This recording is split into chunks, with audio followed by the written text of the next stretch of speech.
자, 오늘 특강은요, 여러분들이 증인 능력, 증언 능력, 이 부분에 대해서 제대로 공부하신 분들이 없어요. 막상 설명하라 그러면 계속 버벅거리더라고요.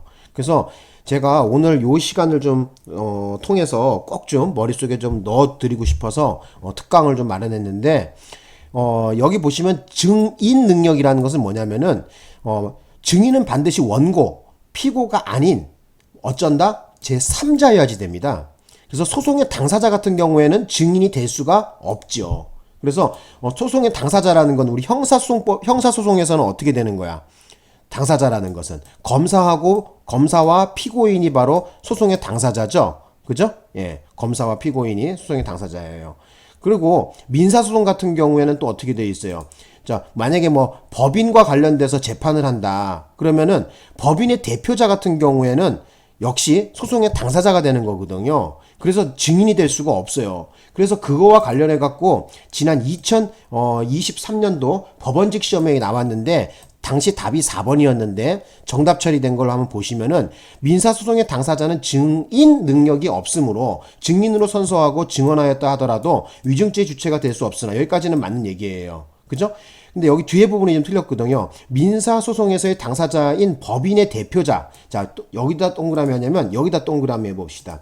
법인의 대표자. 자, 그게 뭐라고? 지금 민사소송의 당사자인데 법인의 또 대표자야. 자, 이 경우에 증인이 될 수가 없겠죠. 맨 개나 똥이나 똑같이 보는 거야. 그죠? 그래서 어쨌든 법인의 대표도 뭐예요? 민사소송에 있어서 당사자로 보는 거거든요. 그래서 이 경우에 위증죄의 주체가 될 수 있다가 했는데 틀렸고 위증죄의 주체가 될 수가 없습니다. 그래서 정답이 당시에 4번으로 해야 되는 거였었고요. 요게 1번 문제로 당시 23년도 법원직에 나왔거든요. 좀 알아두셨으면 해요. 자, 그래서 시험 문제는 이렇게 나왔다는 거 좀 말씀 좀 드려보고 싶고요. 다시 한번 돌아가서 보시면은 어찌됐든 여러분들이 머릿속에 박아두셔야 될 것은 뭐냐면은 당사자는 어쩐다? 바로 소송의 당사자 같은 경우에는 증인이 될 수 없다는 것을 머릿속에 딱 박아 놓으셔야 돼요. 삼자적 입장에서 그 해당 당의 재판에서 삼자적 입장에서 바로 증언을 해야 되겠죠. 그죠? 그래서 여기 나와 있는 것처럼 원고나 피고 그리고 뭐 검사 또는 근데 수사 검사는 가능한데 뭐 거기까지 알면은 좀 피곤하고 일단 여러분들은 아셔야 되는 것은 어찌됐든 당해 사건의 소송의 당사자는 증인이 될 수가 없습니다. 아까 보셨겠지만 민사 소송에 있어서 법인의 대표자 같은 경우에는 역시 당사자란 말이에요. 그래서 증인이 될 수가 없는 거죠. 그래서 증인 능력이 없다 이렇게 말하는 거예요. 그래서 증인 능력에 대해서 여러분들이 꼭 좀 당부를 드려보겠습니다. 되셨나요? 예. 자, 다시 한번 강조할게요. 자, 소송의 당사자는 증인이 될 수가 없다는 거 머릿속에 좀 넣어 주십시오. 자, 그 다음에 비슷한데 그죠? 증언 능력이라고 있어요. 자, 제가 활자를 다른 거로 해갖고 얇은 글씨로 써놨죠? 이 언이라는 걸 좀 여러분이 똑바로 보시라고 일부러 글자를 다르게 해놨어요. 보세요. 증언이죠. 그죠?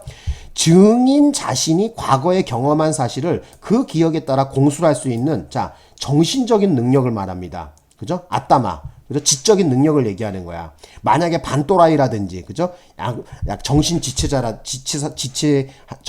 사람이라든지, 아니면 뭐 치매 노인이라든지, 이런 사람은 그 정신적 능력이 되지 않는다고 보는 거예요. 증언할 수 있는 능력이 없다고 보는 거죠. 되셨나요? 그래서 증인 능력, 증언 능력은 여러분들이 구분을 하셔야지 돼요.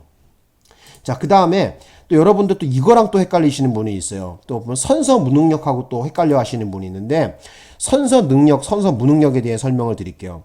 선서 무능력자는 뭐냐면요. 16세가 되지 아니한 자, 16세 미만의 자는 생물학적 나이입니다. 이게 16세 미만의 자는 선서 무능력자입니다. 그래서 이런 사람에게 증인 신문을 할 경우에는 선서하지 아니하게 하고 신문을 한다고. 그래 여기 159조에 지금 명문으로 나와 있단 말이에요. 또 한 사람은 어떤 사람이냐면은 선서의 취지를 이해하지 못하는 자야. 역시 약간 좀 뭐가 모질하는 사람이거나 아니면은 뭐 그런 사람들 있을 거 아니에요. 말귀를 좀 못 알아먹고 약간 좀 뭐라 그러죠. 정신적으로 지적으로 떨어지는 이런 사람들 있잖아요. 그죠? 예.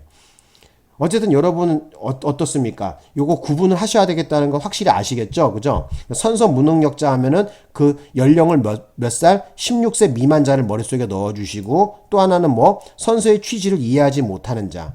되셨나요? 예. 그래서 이런 사람을 신문할 때는 뭐 선서가 필요가 없겠죠. 선서하게 하지 아니하고 이렇게 해놨잖아요. 그죠? 자, 다시 한번 정리 좀 해볼게요. 자, 증인 능력이야. 증인 능력. 증인 능력은 뭐예요? 바로 원고 피고가 아닌 제3자만이 증인이 될 수가 있습니다. 그 당해 사건에서 3자여야지 돼요. 예. 자, 그리고 소송의 당사자는 증인이 될 수가 없다는 거. 그죠? 그래서 아까 대표적으로 기억해야 되는 건 뭐야? 민사소송에 있어서 법인의 대표자. 그죠? 법인의 대표자가 선서하고 증언을 했다고 하더라도 어떻게 돼요? 위증죄의 주체가 될 수 없기 때문에 죄가 되지 않는다. 이렇게 판시한 바가 있죠. 그죠? 아까 그 문제 있잖아요. 법원직 문제. 다시 한번 볼까요? 예. 한번 봐보세요. 여기 나와 있는 거 있잖아요. 그죠? 당사자인 법인의 대표자. 그죠? 백날, 선서하고 증언을 해도 위증죄의 주체가 될 수가 없습니다. 이런 사람은. 자, 그 다음에 다시 돌아가 볼게요. 자, 그리고 다시 한번 정리해 보겠습니다. 그래서 그렇게 된다고 아셔야 되겠고, 증언 능력이라는 것은 정신적, 스피리트, 그죠? 예, 아따마, 머리의 지적인 능력을 얘기하는, 정신적인 능력을 의미하는 거야. 이거는. 되셨나요? 그래서 뭐 치매 노인이라든지 아니면은 정신 지체자라든지 이런 사람들은 잘 모르겠죠. 이런 능력이 좀 딸린다고 봐야 되겠죠. 그죠? 예. 자, 여기까지 해서요. 여러분들 오늘 특강을 좀 마쳐 볼게요. 뭐 짧은 5분짜리 영상이었지만 좀 여러분들이 도움이 되시지 않을까 해서 만들어 봤고요. 예, 또 다음 특강을 또 준비해 보겠습니다. 마치겠습니다.